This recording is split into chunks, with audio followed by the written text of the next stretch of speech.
वंदे गुरुपदद्वन्द्वं भक्तवृन्दसमन्वितं श्रीचैतन्यप्रभुं वन्दे नित्यानन्दसहोदितं श्रीनन्दनन्दनं वन्दे राधिकाचरणोदयं गोपीजनसमायुक्तं वृन्दावनमनोहरम् नारायणं नमस्कृत्य नरं चैव नरोत्तमं देवीं सरस्वतीं व्यासं ततो जयमुदीरयेत्। हरे कृष्ण कृष्ण कृष्ण हरे हरे हरे राम राम राम हरे हरे।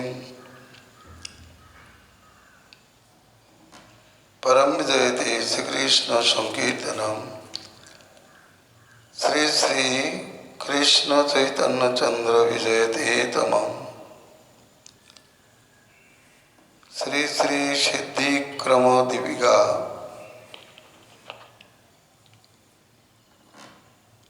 अतो अनर्थ निष्कृति सिद्धि आलोच्य विषय।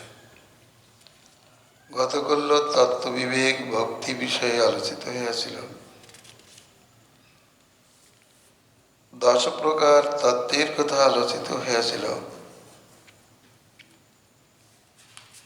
पद्म भक्तिविनोद ठाकुरेर 10 मूल सिद्धान्तेर कथा आलोचना হয়েছিল।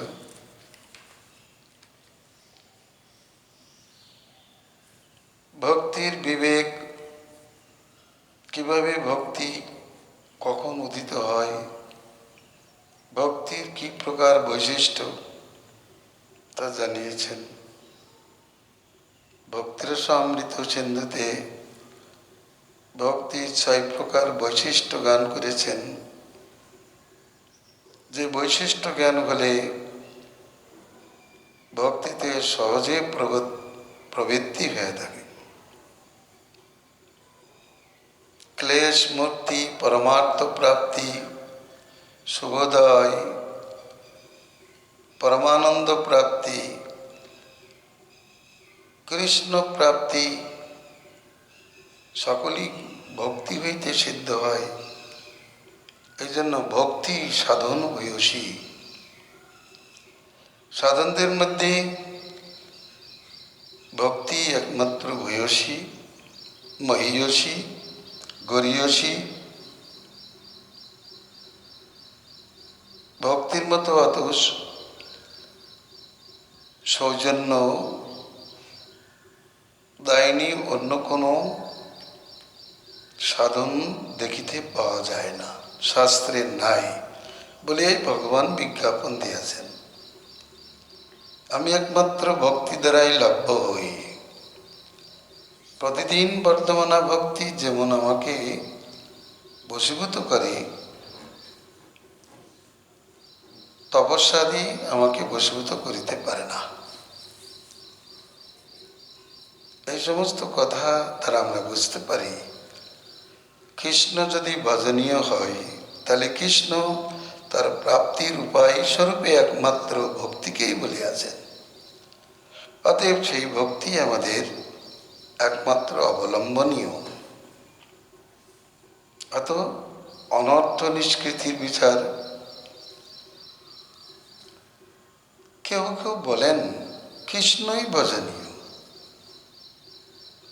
अतएव तार भजनेरই विचार करा उचित। सेखाने अपराधेर विचारे कि प्रयोजन? किन्तु इहा मूर्ख जनचित उक्ति। शास्त्रे नाम अपराध सेवा अपराधीर विचार उल्लेख আছে। श्री चैतन्यदेव पर्यंत रूप सनातन शिक्षा दीते ए विषय জানাইয়াছেন। তিনি নিজেই বলে আছেন, কোটি জন্ম করে যদি শ্রবণ কীর্তন তথাপি না পায় কৃষ্ণ পদে প্রেমধন। নামের মহিমা প্রসঙ্গে জানিয়েছেন, এক কৃষ্ণ নাম করে সর্ব পাপ নাশ, প্রেমের কারণ ভক্তি করে প্রকাশ, অনাসে ভবক্ষয় কৃষ্ণের সেবন, এক কৃষ্ণ নামের ফলে পায় এত ধন। সেই নাম লয় যদি বহুবার, তবু যদি প্রেম নয়ে নয়ে অশ্রুধার, তবে জানি তাহাতে অপরাধ প্রচুর, কৃষ্ণ নাম বীজ না হয় অঙ্কুর। কৃষ্ণ নাম বীজ যদি অপরাধ হেতু অঙ্কুরিতই না হয়, তাহলে ফলিতই হতে পারে না, প্রেম প্রাপ্তি হতে পারে না। অপরাধযুক্ত নাম করে কোটি জন্ম নাম কীর্তন করি তো প্রেমোদয় করানো যায় না। অতএব প্রেম যার প্রয়োজন, তার অপরাধের বিচারেও প্রয়োজন। তবে সারা জীবন কেবল অপরাধের বিচার করিয়াই কাটাইলে হইবে না।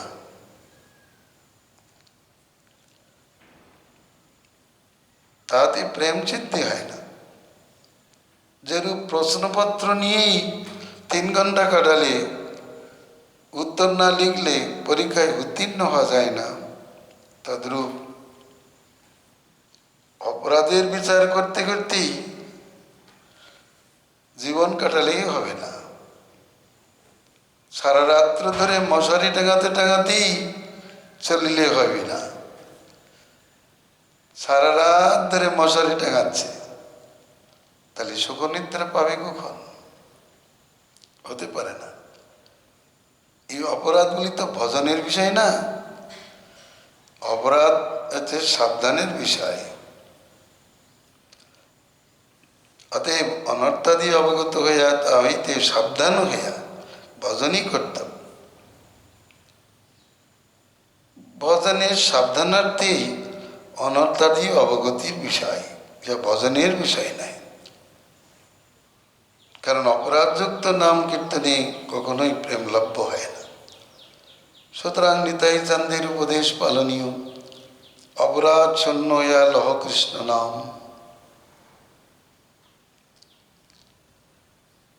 অনেক সাধক জীবনে দেখা যায়, তাদের মধ্যে তত্ত্বব্রহ্ম ও অপরাধাদি বিদ্যমান।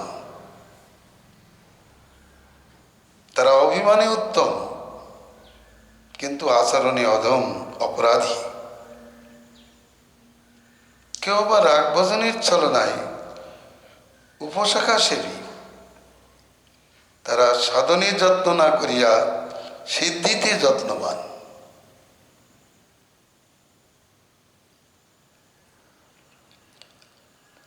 এই জন্য ছিল ভক্তিবিনোদ ঠাকুর বলিয়াছেন, যতদিন এ সকল অনর্থ নহি ছাড়ে, ততদিন ভক্তিলতা কভু নহি বাড়ে। যদি বাড়তেই না পারে, চৈতন্যদেবের ভাষাও তাই, শেখ জল পায়া উপশাখা বাড়ি যায়, স্তব্ধ হইয়া মূল শাখা বাড়িতে না পায়। যদি বাড়তেই না পারে, যদি কৃষ্ণের চরণ কল্পবৃক্ষে নাই উঠতে পারে, তাহলে ভক্তিলতায় প্রেম ফল ফলবে কখন, কিভাবে? ফলতে পারে না। অতএব সাধক মাত্রেরই প্রথমেই অপরাধের বিচার জানা উচিত। অনর্থ কি? অনেক সময় ধর্মের বিচার করতে না পারিয়া অনেকে অধর্মকেই ধর্ম জ্ঞান করিয়া থাকেন। বিশেষত তামসিকগণ অধর্মকেই ধর্ম জ্ঞান করেন। ধর্মের মতো অধর্মের 5টি শাখা আছে। যদি কেউ না জানতে পারেন, তাহলে ওই অধর্মের 5 শাখার সেবা করিয়া কোনোদিন ধর্মফল কেউ লাভ করিতে পারেন না। এই জন্য শ্রীমদ্ ভাগবতে 7ম স্কন্ধে নারদ মুনি যুধিষ্ঠির মহারাজকে শ্রী এই অধর্মের পঞ্চশাখার পরিচয় শুনিয়েছেন। অনর্থ কাকে বলে? অনর্থ সর্বাৎসাদি স্মৃতিকৃত আত্মবঞ্চক বিপর্যয় প্রবুদ্ধিকৃত ক্লেশজনী ভব প্রভু। স্বরূপ আচ্ছাদনকারী, কৃষ্ণদাস্য স্বরূপের আচ্ছাদনকারী, সঙ্গে সঙ্গে কৃষ্ণ স্মৃতি অপহারী, তৎসঙ্গে আত্মবঞ্চনা পর বিপর্যয় বুদ্ধি বিস্তারকারী, ক্লেশের জনি স্বরূপ সংসার বিহারী, এই প্রভুই অনর্থ সঙ্গ। একজন প্রভু যাই অনন্ত কোটি জীব জাতিকে সংসার চক্রে ভ্রামিত করিতেছে। একে প্রভু বলা হলো কেন? এতই প্রভাবশালী জীবগুলোকে স্বরূপে আচ্ছাদন করে দেয়, তার প্রভাব কম। আবার কৃষ্ণের স্মৃতিকে হরণ করে, তাকে প্রভু তো বলতেই হয়, তার প্রভাব কম নয়। আত্মবঞ্চনা পর বিপর্যয় বুদ্ধি বিস্তারী, সমস্ত ক্লেশের জনি স্বরূপ এই অনর্থ। ভাগবতে বলেছেন যে অনর্থগুলি জীবের ক্লেশপ্রদ। এই অনর্থ মানুষকে সংসারেই ভ্রামিত করে। পরমার্থ নহে যাহা, পরমার্থের বিরোধী যাহা, পরমার্থ সাধনে বাধা দেয় যাহা, তাই অনর্থবাচ্য।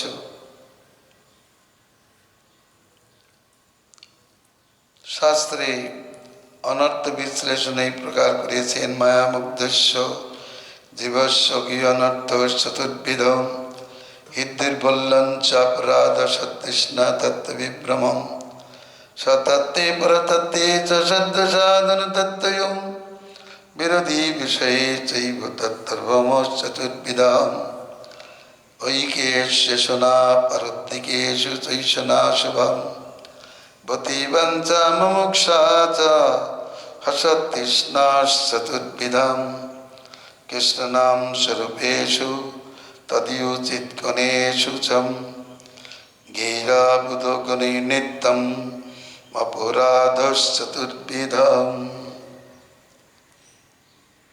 তুৎসাশক্তি কুটিনাটি মৎস্যজংশ প্রতিষ্ঠতা হৃদ্রপল্লম বুধৈ সচ্ছদ গিয়ং কিল চতুর্বিধম।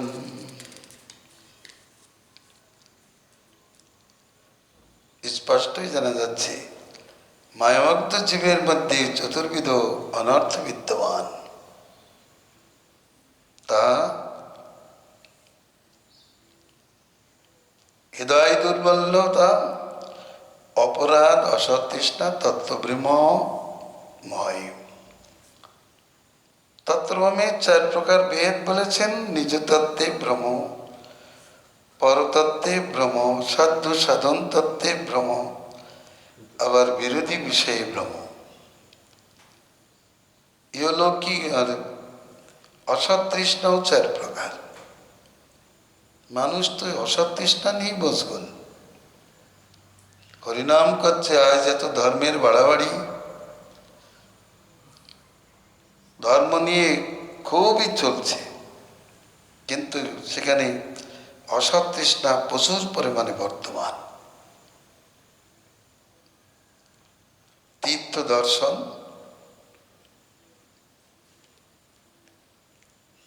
সাধু সঙ্গাদি এত হচ্ছে ঠিকই, কিন্তু বাসনা তো বেশ প্রচুর। ইহলৌকিক ভোগ বাসনা, পারলৌকিক ভোগ বাসনা, সিদ্ধি মুক্তি ভোগ বাসনা, এ তো অসতৃষ্ণার মধ্যে গণ্য। যদি এই প্রকার অসৎ তৃষ্ণায় কেউ কাতর থাকে, তাহলে সে কখনো ভক্তিরস পানে যোগ্য হতে পারে না।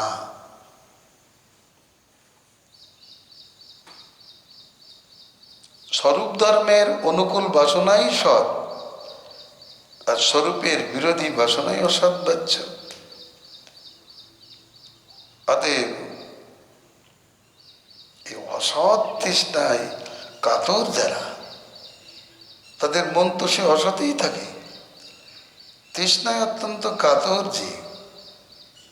যে তো ওই চিন্তাই বিভোর থাকে, সে কোনোদিন অন্য চিন্তা করতে পারে না। কৃষ্ণ নাম ও স্বরূপে চিৎকঞ্জীব বৈষ্ণবাদিতে নিষিদ্ধাচার বেদে অপরাধ 4 প্রকার। তুচ্ছ বিষয়ে আসক্তি, ভজন করিলেও তুচ্ছ বিষয়ে আসক্তি থাকিলে, তুচ্ছ বিষয়ে আসক্তি তো দূরের কথা, এমনকি ইন্দ্রিয় তর্পণাদি ব্যাপারে সংসারের প্রতি আসক্তি থাকিলেও ভজনে সিদ্ধি করা কঠিন ব্যাপার। আসক্তি আসলেই কপটতার উদয় হয়।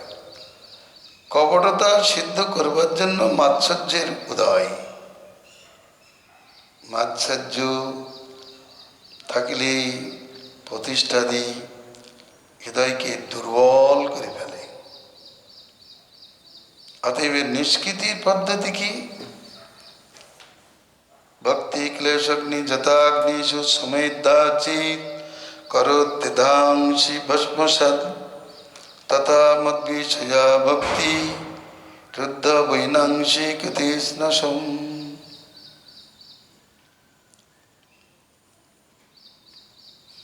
केचित् केवलया भक्त वसुदेव परायणम् अगं दन्नन्ति कार्ष्णेन निहारामिव भास्कर तं प्रत्यगात्मनि तदा भगवतनन्तम् आनन्दमात्रोपपन्न समस्त शक्तो भक्तिं विदाय शनकी परमां शनकीरविद्या ग्रन्थिं विवेत्ससि ममागमिति पडूढमिति। भागवत वचने भक्तिरनंत हरिता सिद्धमेवम्। অনর্থ নিষ্কৃতির উপায় কি? তার উপায় বলিতেছেন।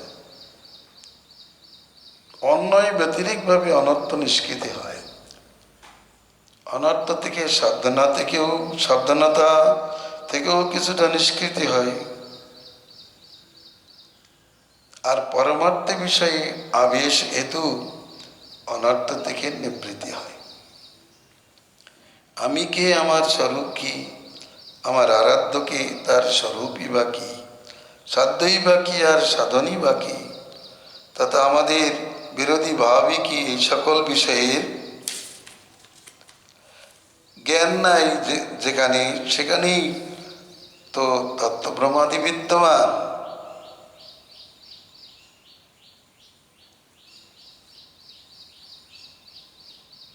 ব্যভিচার ধর্মে তো কখনো কৃষ্ণ সেবা সিদ্ধ হতে পারে না। এজন্য ভক্তির পরিবর্তে কর্মাদি যোগে আত্মোপলব্ধির প্রচেষ্টা, দানের পরিবর্তে তুষ্কোটা মাত্র, তাতে পরিশ্রমই সার হয়, আত্ম উপলব্ধি হয় না। ইয়াতে আছে মূর্খতা, বঞ্চনা। ভক্তি যোগই একমাত্র আত্মোপলব্ধির মহাতন্ত্র মন্ত্র স্বরূপ। এই তত্ত্ব বিবেক বিবৃতি। ভক্তি ক্লেশনাশিনী, যথা ভগবান উদ্ধবকে বলিয়াছেন, সুসমৃদ্ধ অগ্নি যেরূপ কাষ্ঠরাশিকে ভস্মসাৎ করে, হে উদ্ধব, আমার ভক্তিও তদ্রূপ সমস্ত পাপরাশিকে সম্পূর্ণরূপে ধ্বংস করে। ভাগবতে ষষ্ঠ স্কন্ধে বলেছেন, অজামিল উপাখ্যান প্রসঙ্গে যে কোনো কোনো বাসুদেব পরায়ণ, সুখদেব বলেছেন, কোনো কোনো বাসুদেব পরায়ণ কেবল ভক্তি দ্বারা সকল পাপ নাশ করেন, যেরূপ সূর্য অন্ধকার কুয়াশাকে দূর করে। দুবের প্রতি মনোরুক্তি, তোমার মধ্যে অবিদ্যার প্রবেশ হয়েছে, তুমি পঞ্চমবর্ষীয় বালক রূপে ভগবানের আরাধনা করিয়া করিয়া সিদ্ধ মনোরথ হইয়াছ, কিন্তু ভাতৃবাদ হেতু আজ তোমার চিত্তে অনেক অবিদ্যা প্রবেশ করিয়াছে, যার জন্য তুমি নিষিদ্ধাচারে রত হইয়াছ। এ আমাদের কুলোচিত ধর্ম নয়, ইহা বৈষ্ণব জনোচিত আচরণ নহে। একজন যক্ষ তোমার ভ্রাতাকে বধ করিয়াছে, তার বিনিময়ে তুমি সহস্র সহস্র যক্ষকে হত্যা করিতেছ। এই প্রাণী পীড়ন থেকে তুমি বিরত হও, তুমি আত্মধর্মকে স্মরণ করো। তোমার এই হৃদয়গ্রন্থি ভেদ করিতে গেলে ভগবানের ভজন একান্ত প্রয়োজন। অতএব ধ্রুব, তুমি প্রত্যগাত্মা আনন্দ স্বরূপ, সমস্ত শক্তির ঈশ্বর ভগবান অনন্তি পরমা ভক্তি বিধান করত। আমিও আমার রূপ পরম অবিদ্যা গ্রন্থিকে ছেদন করিতে সমর্থ হইবে ইত্যাদি ভাগবত বচন দ্বারা ভক্তির অনর্থহারিতা সিদ্ধ হয়।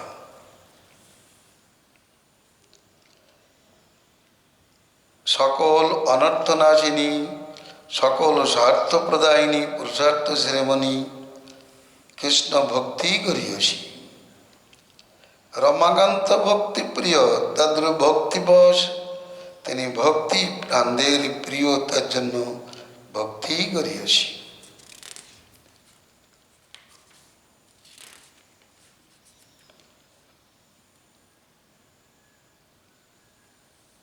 ভক্তিভৃৎ বৎসলো কৃষ্ণ ভক্তিরস পরায়ণম, ভক্তি যোগ বিলাসসু তস্মাৎ ভক্তি বরিয়সী।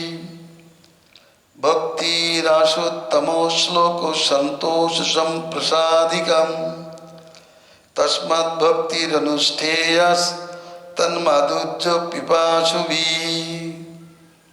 ভক্তিরেব হি জীবনম সর্বধর্মমুত্তমম, সিদ্ধি মুক্তি প্রসূর ভক্তি জ্ঞান বৈরাগ্য পাবনী।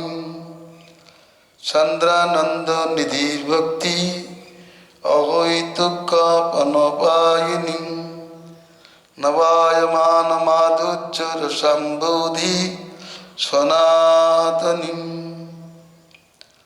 অনর্থপোষমং সাক্ষাৎ ভক্তি যোগ মধুক্ষজে, লোকসাজানত বিদ্বাংস सक्रे सत्ततो संगीतम।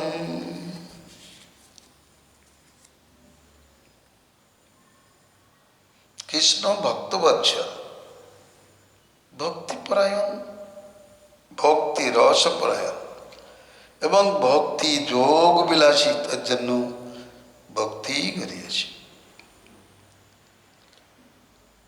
ভক্তি যে কেবল অনর্থকারিণী তা নয়, পরমার্থ প্রদায়িনী। অতএব এই অনর্থ থেকে মুক্ত হইয়া পরমার্থ সিদ্ধির জন্য শুদ্ধ ভক্তিকে আশ্রয় করার প্রয়োজন। ভক্তি একমাত্র আশু উত্তম শ্লোক শ্রীহরি সন্তোষ সম্পাদিকা। কৃষ্ণ মাধুর্য পিপাসুদের পক্ষে ভক্তি একমাত্র অনুষ্ঠেয়। ভক্তি জীববৃন্দের সর্বোত্তম স্বরূপ ধর্ম। ভক্তি সিদ্ধি মুক্তির জননী ও জ্ঞান বৈরাগ্যের ভাবনী। মুক্তিকেও জন্ম দিয়ে ভোগ সিদ্ধি মুক্তির জননী, আবার জ্ঞান বৈরাগ্যেরও জননী হরিভক্তি। ভাগবতে বলেছেন, ভগবান বাসুদেবী ভক্তিযোগ প্রযুক্ত হইলে অহৈতুকী জ্ঞান এবং বৈরাগ্যের উদয় হয়। মুক্তির জননী ব্রহ্মজ্ঞানীগণ এই পরিচয় না জানিয়া মুক্তিকেই শ্রেষ্ঠ বলে থাকেন। প্রগাঢ় আনন্দের নিধি হইল ভক্তি।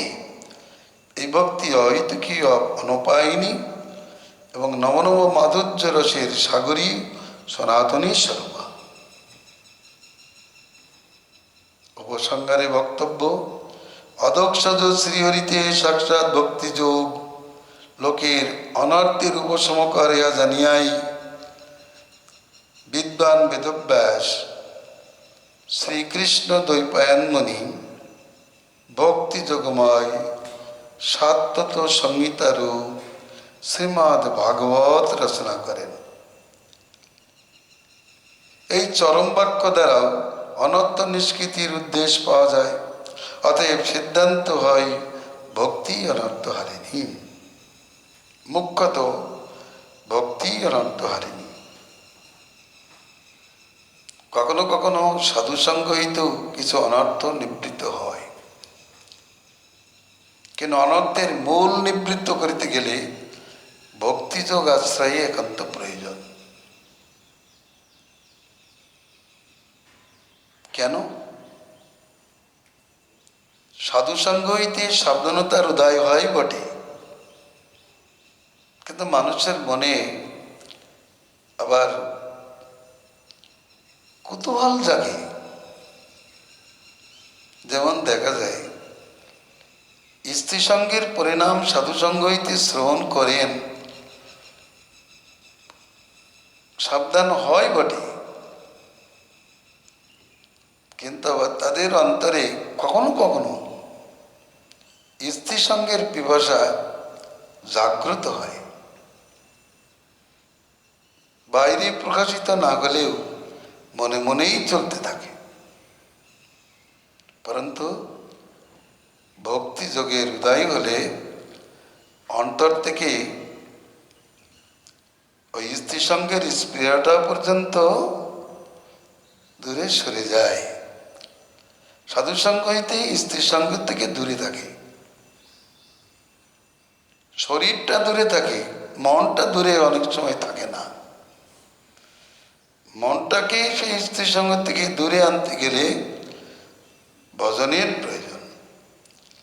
ভক্তিরস যখন প্রাপ্তি হয়, তত্ত্ব বিবেক যখন উদিত হয়, তখনই অন্তর থেকে স্পৃহাটাও কেটে যায়। এই জন্য ভক্তিযোগের প্রয়োজন। কেবল শুধু সাধু সঙ্গ করাই প্রয়োজন হবে না। অনর্থ নিবৃত্ত সাধু সঙ্গেই সকল অনর্থ নিবৃত্ত হয় না। ব্যক্তি সাধন ভক্তিযোগেই হয়, তার মূল নিবৃত্ত হয়ে যায়। কারণ ভক্তিরস প্রাপ্ত হলে অনেকেই বলে থাকেন স্ত্রী পুত্রাদি কি পুরুষার্থ আছে। ঠিকই, চিত্রকেত রাজা ধার্মিক ছিলেন, কিন্তু তার মোহ ছিল। এই মোহটি কাটাতে গেলে ভজনের প্রয়োজন। এই মোহটা কেটেছিল কখন? নারদের উপদেশে অনেকটা কেটে গিয়েছিলেন, কিন্তু যখন ভজন ক্রমে ভগবানের সাক্ষাৎকার করলেন, অনন্তদেবের সাক্ষাৎকার হলো, তখন তার মূল একবার নির্মূল হয়ে গেল। এই জন্য অনর্থ নিষ্কৃতি একটা উপায় বিশেষ। অনর্থের একটি ক্রম, অনর্থ নিয়েই ভগবানের কাছে যাওয়া যাবে না, অনর্থ ছেড়েই যেতে হবে। কেউ যেন মনে না করেন আমরা অনর্থ সহ ভগবানের কাছে উপস্থিত হব। ভগবান গীতায় বলেছেন সর্বধর্মান পরিত্যাজ্য মামেকং শরণং ভজ। যে সমস্ত ধর্ম হইতে তোমার মাথা ব্যথা উপস্থিত হয়েছে, যে সমস্ত ধর্ম হইতে তোমার সমস্যার সমাধান হইতেছে না, যে ধর্মকর্ম করে তোমার মনোগ্লানি গেল না, তুমি সমস্যার সমাধান করিতে পারিতেছ না, আত্যন্তিক শ্রেয় কি তা জানিতে পারিতেছ না, তাহলে ওই ধর্মগুলি ছেড়ে প্রকৃত মঙ্গলের জন্য আমার কাছে এসো। যদি অর্জুন বলেন সেইগুলো নিয়ে তোমার কাছে আসলে কি অসুবিধে? বলে সেইগুলো নিয়ে আসলে তোমাকে উদ্বেগ দিতে থাকবে, তুমি আমার কথা, আমার মতে, আমার পথে থাকতে পারবে না, চলতে পারবে না। কারণ সেই সমস্ত ধর্মকর্ম তোমাকে নিজ নিজ ভাবে ভাবিত করে নেবে। তার জন্য ওইগুলো ছেড়ে আমার কাছে এসো। আমার কাছে আসলে যদি কল্যাণ প্রাপ্তির সম্ভাবনা তোমার থাকে, তবে সেগুলি ছেড়ে চলে এসো। অনেকেই এই সংসারে দেখা যায় অনর্থ পোষণ করতে থাকে, আবার পরমার্থের জন্য লালায়িত হয়। অসৎসঙ্গও করে, আবার সাধুসঙ্গও করে। অসৎসঙ্গ ত্যাগ করতে পারে না, আর সাধুসঙ্গ ছাড়তে পারে না। কিন্তু এইভাবে পরমার্থ সিদ্ধ হবে না। আগেই বলেছেন জগদানন্দ পণ্ডিত বলেছেন, যদি করিবে কৃষ্ণ নাম সাধু সঙ্গ করো, ভক্তি মুক্তি সিদ্ধি বাঞ্ছা দূরে পরিহার।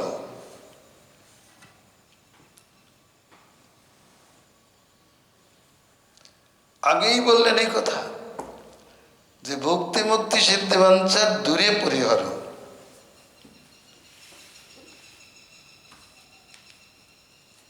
পদটা ভালো করে শুনুন।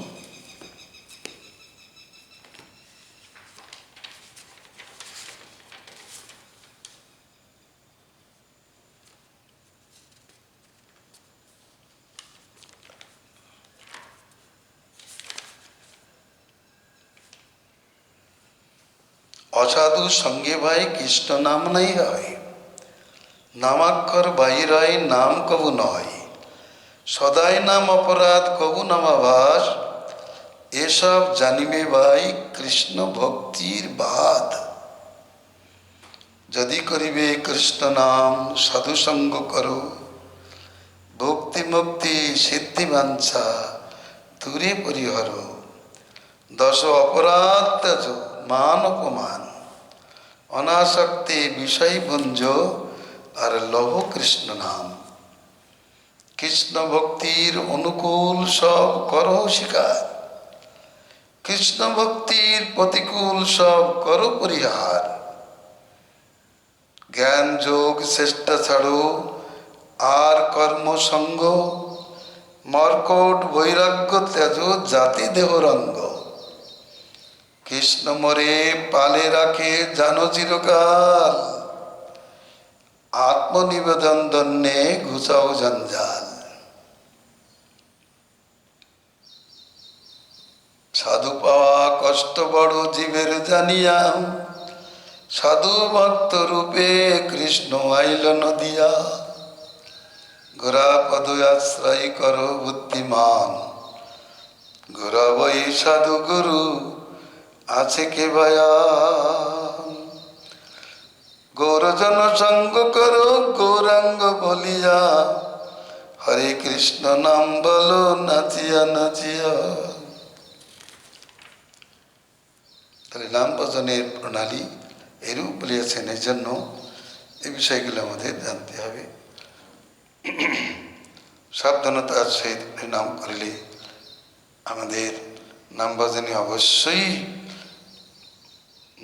প্রয়োজন সিদ্ধ হইবে। এই জন্য ওই কথাটা বলা হয়েছে। এরপর আমাদের আলোচ্য বিষয় হবে নিষ্ঠা সিদ্ধি। অনর্থ না গেলে নিষ্ঠার উদয় হবে না। এরা অনন্যাপেক্ষী। সাধু সঙ্গ না হলে ভজন ক্রিয়া আরম্ভ হয় না। কৃষ্ণ কৃপা না হলে সাধু সঙ্গ হয় না, বা শ্রদ্ধা না হলে সাধু সঙ্গ হয় না। সাধু সঙ্গ না হলে ভজন ক্রিয়া আরম্ভ হয় না। ভজন ক্রিয়া না আরম্ভ হলে অনর্থ নিবৃত্তি হয় না। অনর্থ নিবৃত্তি না হলে নিষ্ঠা হয় না। নিষ্ঠা না করলে রুচির উদয় হয় না। তারপরে আসক্তিও আসে না। আগে আসক্তি, তারপরে অনর্থ নিবৃত্তি, তা নয়। নিষ্ঠা, রুচির পরে আসক্তির স্তর, তারপরে ভাব, তারপর প্রেম। অনর্থগ্রস্ত অবস্থায় ভাব বা প্রেমও হয় না। বা প্রকৃত নিষ্ঠা, রুচি, যা যে ভাব আদি দেখা যায়, সেগুলো প্রকৃত ভাব নয়, তা প্রকৃত নিষ্ঠা নয়, প্রকৃত রুচি নয়, প্রকৃত ভাব নয়। কোন একজন পাঠক গুরু তিনি বলেছেন যে অনর্থগ্রস্ত অবস্থায় রাগ ভজন করা যায়। সেই জন্য জনৈক সাধক, তিনি একটু নারী সঙ্গী ছিলেন। তার জন্য তাকে সমাজ থেকে, মঠ থেকে বের করে দিয়েছে। তিনি এখন রাগ ভজনে প্রবৃত্ত হলেন। দেখা গেল তিনি শুনেছেন যে অনর্থগ্রস্ত অবস্থায় রাগ ভজন করা যায়। আর কি, ভজন নিলেন, মঞ্জরি প্রণালী প্রাপ্ত হলেন। ভজন করতে করতে 1 বছরের মধ্যেই আবার আর একটি মঞ্জরির সঙ্গিনী হয়ে গেলেন। সংসারের ফল ফলতে লাগলো। এটা কি সদুপদেশ? অনর্থগ্রস্ত অবস্থায় এগুলি কর্তব্য। ব্যাকরণ পড়তে পড়তেই কাব্যরস আস্বাদন সম্ভব? কখনোই না। এই জন্য এই ক্রমপন্থা পরিত্যাগ করিলেই অসুবিধা। সাবধানে ক্রমধর যদি সিদ্ধি চাও, সাধু চরিত দেখি শুদ্ধ ভক্তি পাও। যদি ক্রম না ধরতে পারো, তাহলে সিদ্ধি প্রাপ্ত হবে না। আমার শ্রীরূপ গোস্বামীপাদ ক্রমপন্থায়ের প্রেমোৎপত্তির জানিয়েছেন। চৈতন্যদেব সনাতন শিক্ষা বা রূপ শিক্ষা ওই কথাই বলেছেন, সাধকানাং অয়ং প্রেমনা অয়ং প্রেমন প্রাদুর্ভাবেদ ভাবেদ কর্ম। প্রেমোৎপত্তির এইটা কর্ম, এই ক্রমেই হবে। এই ক্রম অতিক্রম করেই নয়। অনর্থগ্রস্ত অবস্থায় প্রেম রাজ্যে প্রবেশ করতে পারবে না। রাগ ভজনে প্রবৃত্তি হবে না। যার বিষয়ে রাগ আছে, তার কোনোদিন কৃষ্ণে অনুরাগ জাগ্রত হতে পারে না। যদি হয়, তাহলে মলমাছির মতো হয়। এই মলমাছি মিষ্টির পরে বসে, আবার মরের পরেও বসে। কিন্তু এই মলমাছিকে শাস্ত্রে সমাদর করেন নাই, কিন্তু মধুমক্ষিকাকে আদর্শ স্বরূপে স্বীকার করেছেন। মধুমক্ষিকার শিক্ষাই গ্রহণীয় বলিয়াছেন। গোবিন্দের মঙ্গলম। হরে কৃষ্ণ কৃষ্ণ কৃষ্ণ হরে হরে, হরে রাম।